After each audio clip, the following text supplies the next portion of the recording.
Nandito tayo sa Santis Farmhouse sa Windmill, Pililla, Rizal. So, welcome Santis Farmhouse. At pupuntahan natin ang Cafe Gray. So may stairs. Baba tayo. Yan, Cafe Gray. Ayun, daming tao. Dito yan sa loob ng Santis Farm, Cafe Gray.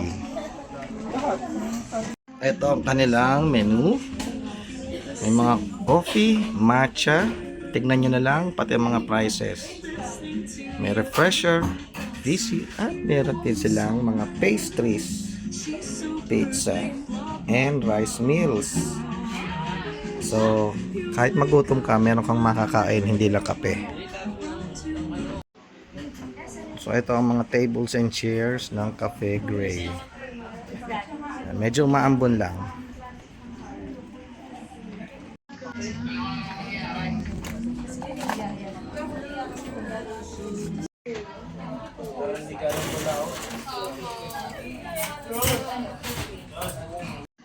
So habang naghihintay ka ng order mo sa Cafe Gray, may view deck dito, makikita mo ang Laguna Lake at malapit ka sa isang windmill.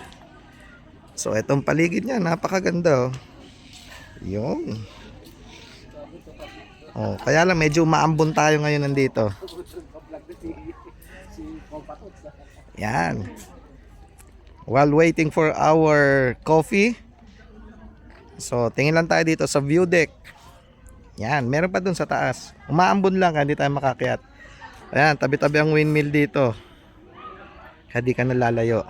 Napakaganda. Napakagandang lugar. Alright. Sige, hintayin na muna natin ang ating drinks. Nyarap.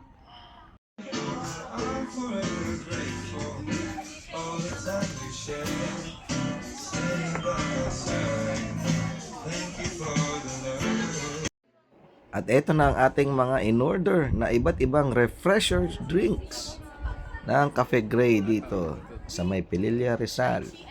So ayan, uy, may naka-Rolex pa. At eto, ang strawberry lychee juice. At meron din silang mga hotdog. Eto, Japadog, Japanese hotdog. Iba't ibang klaseng mga pagkain. At eto, may Hungarian sausage with rice and egg. Meron din silang pizza, mini pizza pie. Okay? So marami kang choices, hindi lang mga drinks, may mga snacks din. Ito ang kanilang honey lemon matcha. At meron ding masarap na banana bread. Nyarap.